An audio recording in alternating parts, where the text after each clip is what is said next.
One has found in the United States a common confusion on the part of American citizens between communism, or shall we say Marxism in its purest form, and the government of the Soviet Union following August 1914 and October 1917. One must immediately realize that many Americans have been given the propaganda, shall we say it, that the government of the Soviet Union and to some extent Maoist China were essentially pure communist nations. They were Marxist nations. In the same way that the United States of America espouses Smithian capitalism, so did the governments of Lenin and Stalin and Mao espouse Marxism. In both cases, they were attempts at indoctrinating the people or inspiring the people through populist rhetoric. The communist system, to a large extent, never existed. How is that possible? In a communist system, one cannot possibly give the Communist Party, shall we say the centralized Politburo within the Kremlin, the ability to distribute private property. Private property would be in the hands of the workers' councils. Ironically, as many people may sit in disbelief, the Soviet Union was a large misnomer. The Soviets never existed. And this was one of the cries of Trotsky himself. The Soviets, or workers' councils, never came to power. Instead, organizations referred to as Soviets, which acted as recruitment stations for the Central Politburo and for the Communist Party themselves, were the ones that were established. They were not workers' councils. The workers had no say as to the allocation of private property and natural resources within the industrial institutions that were established largely by Stalin during the new economic program. Lenin realized this. Trotsky told the world, and hence was assassinated.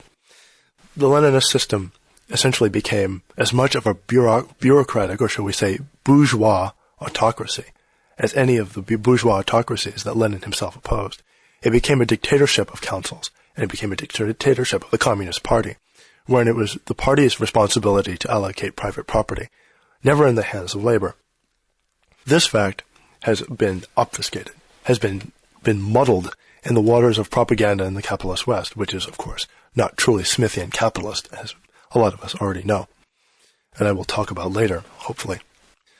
The communist system, were it to be fully realized, may not have necessarily have given the Soviet Union the ability to survive the Cold War.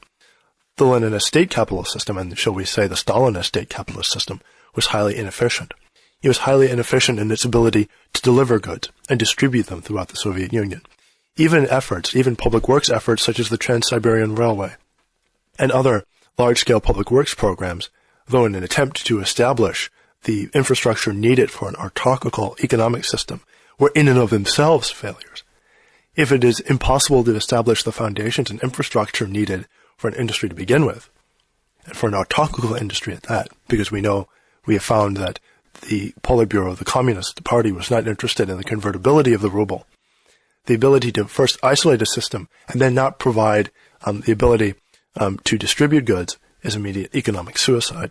What's more, the Soviet Union was inherently not able to produce goods despite its attempt at central planning, still had the same faults as unregulated capitalism. They tended to overproduce and essentially have make-work jobs, the same problem that existed in Maoist China during the Great Leap Forward. The ability to overshoot demand greatly, and then the attempt to subsidize the excess supply through dropping prices.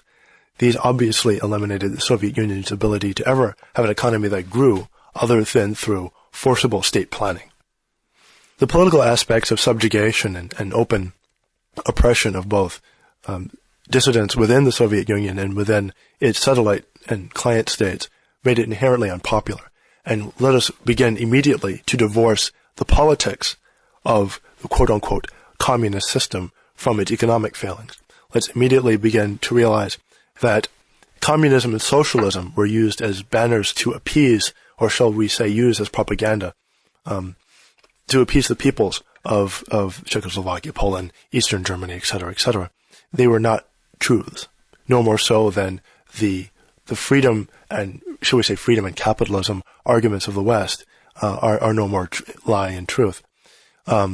We should hope that with closer reading of the works of Marx, with closer readings of Engels and closer readings of Gramsci and Marcuse and true understanding of Marxism, one can realize that the failings of Soviet state capitalism, or should we say Stalinist state capitalism, are not the failings of the philosophy of Marx.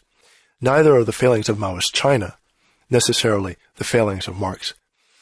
One must immediately divorce his ideas of what we have been given as propaganda from the truth. If one reads Marx, one should be able to form his or her own educated opinion about this great philosopher. And then one must be able to divorce those ideas from the rhetoric and the history of failed Maoist and Stalinist state capitalism,